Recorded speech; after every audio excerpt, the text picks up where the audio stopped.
कहानी की स्टार्टिंग में हम बहुत सारे लोगों को देखते हैं जो एक लाल वाली लड़की को घेरे हुए जिसका नाम कैंसिन है। वो लोगों पे ऐसे टूटता है जैसे कि हम खाने पे, और वो उनको ऐसे मारता है जैसे कि हम भेड़ बकरी काटते हैं। देखते ही देखते कैंसिन सभी लोगों को ऐसे तरीके से मारता है कि लोग डर जाते हैं। और तभी हम देखते हैं एक लड़के को जो अपने गुरु के साथ आया होता है उससे लड़ने के लिए, पर उसका गुरु मना कर देता है और खुद लड़ने जाने के लिए आगे बढ़ने को जाता है।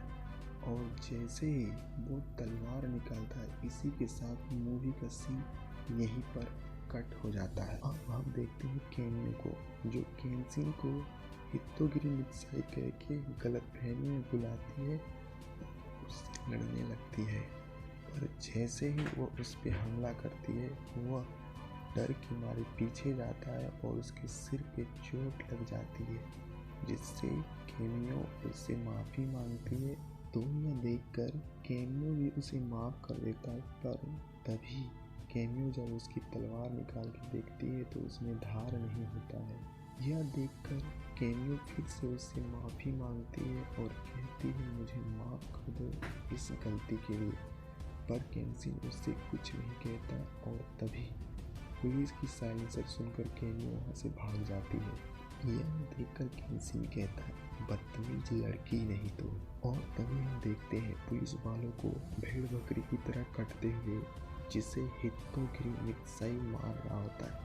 और तभी कैमियो की एंट्री होती है जो कि हितोगिरी मित्साई से लड़ने के लिए आती है, पर इस कारण से उसके हाथ में चोट लग जाती है। और जैसे ही हितोगिरी मित्साई उस पर हमला करता है, वैसे ही कैंसिन उसे बचा लेता है। कैंसिन को देख के पुलिस वाले शौक में चले जाते हैं और हितोगिरी मित्साई डर के वहाँ से भाग जाता है। यह देखकर कैमियो उस पर चिल्लाती है डरपोक भाग कहाँ रहा है, पर कैंसिन उसे पकड़कर उसके घर पहुँचा देता है। तभी हम देखते हैं कैमियो अपना इलाज अपने बूढ़े नौकर कैनवी से करवा रही होती है। तभी वह कैंसिन से कहती है शुक्रिया इस काम के लिए, और कैंसिन कहता है कोई बात नहीं। इसके बाद हम देखते हैं कैमियो को और उसके नौकर कैनवी को जो बाजार घूमने गए होते हैं, तो देखते हैं वहाँ पे भीड़ लगा हुआ है। तभी वो देखते हैं कैंसिन को, जिसे पुलिस वालों ने पकड़ा होता है, पर कैमियो कहती है छोड़ दो इसे। तो पुलिस वाला कहता है इसे हम नहीं छोड़ सकते, इसने अपने पास तलवार रखा है। तो कैमियो गुस्से में कहती है तलवार रखा है तो क्या हुआ, पर तभी उसका नौकर कैनवी आकर पुलिस वालों को पैसे देता है और कैंसिन को छुड़ा लेता है। पर पुलिस वाला कहता है अगली बार नहीं छोड़ूंगा, और वहाँ से चला जाता है। तो कैनवी कहती है निकल रही बाबा निकल। तभी कैंसिन उसे शुक्रिया कहकर फिर से वहाँ से गायब हो जाता है। इसके बाद हम कैंसिन को देखते हैं हितोगिरी मित्साई के गुंडे से बात कर रहा होता है और कहता है हितोगिरी मित्साई कहाँ है। तभी उसका गुंडा कहता है कोई हितोगिरी मित्साई यहाँ नहीं रहता, चल भाग यहाँ से भोंगली के, और उसे चारों ओर से घेरने लगते हैं। पर कैंसिन उनसे डरने वाला कहाँ था। और हम दूसरी तरफ देखते हैं कैमियो को जो अपने घर में बैठी बुक पढ़ रही होती है। तभी उसका नौकर अचानक वहाँ आता है और कहता है ये ज़मीन और घर मेरे नाम कर दे वरना। तो वो कहती है क्या कर लोगे तुम। वो अपनी पेपर निकालता है और कहता है कि यहाँ अंगूठा लगाओ वरना तुम मारी जाओगी। पर कैमियो कहती मैं नहीं लगाऊंगी। आगे हम देखते हैं उस कैमियो का भाई हितोगिरी मित्साई उसके पीछे ही खड़ा होता है और अपना मास्क जैसे ही वो हटाता है काफ़ी खूंखार दिखता है, पर इससे कुछ फर्क नहीं पड़ता। कैमियो अपनी लकड़ी की तलवार लेकर उससे लड़ने के लिए तैयार हो जाती है, और वो जैसे ही उससे लड़ने के लिए आगे बढ़ती है, तभी कैमियो कहता है कोई फ़ायदा नहीं, तुम इससे कुछ भी नहीं कर सकती।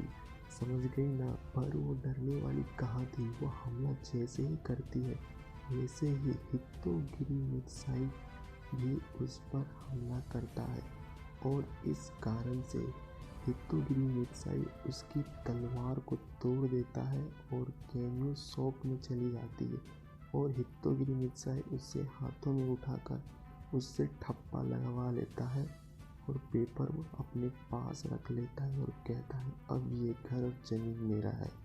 पर तभी उसका आदमी आता है जिसके पीछे केन्सिन खड़ा होता है जो उसे एक झटके में मार देता है और कहता है अब तुम्हारी बारी है। मैंने तो तुम्हारे कुत्तों को मार दिया है, अब तुम लोगों की बारी है। केन्यो कहती बचा लो मुझे।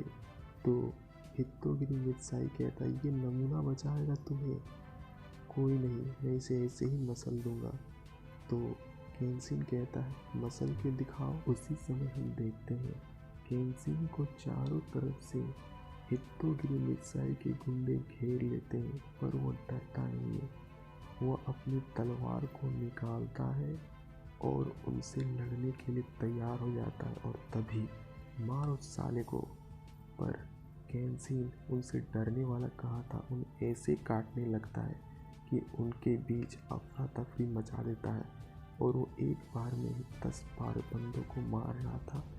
इसे देखकर किनवे और केन्यो और हितोगिरी मित्साई शौक में चले जाते हैं और हितोगिरी मित्साई के पसीने निकलने लगते हैं। पर केन्सिन यही नहीं रुकता, वो बंदों को ऐसे तरीकों से काटता है कि उनकी चीखें निकलने लगती है और कुछ ही पलों में सबको वहाँ पे ढेर कर देता है। और ये सब करके केन्सिन कहता है और भी बंदों को बुलाओ यार, कितने सारे कम थे। इसे देखकर केन्यो और उसका भाई को पसीने आ गए थे और केन्यो शौक में चली जाती है कि इसने इतने बंदे कैसे मार दिए। पर केन्सिन कहता है कोई ना, ये तो मेरा रोज का काम है। तभी हितोगिरी मित्साई उस पर हमला करता और कहता बचेगा नहीं साला। पर केन्सिन उससे इतना फास्ट होता है कि उससे ऊपर जाता है और उस पर एक ही वार में उसे ढेर कर देता है और कहता है अबे बूढ़े किधर है तू साला। पर बूढ़ा तो डर के मारे पीछे भाग जाता है और शौक में ही नीचे बैठ जाता है। इसे देखकर केन्सिन उसे छोड़ देता है और पेपर को फाड़ देता है और वो वहाँ से जाने लगता है। तभी केन्यो उसके पीछे से कहती है मत जाओ तुम यहाँ से, तुम यही रहो मेरे साथ, हम साथ रहेंगे और साथ ही लड़ेंगे। तो केन्सिन भी कहता है ठीक है और वह वहीं पे रुक जाता है।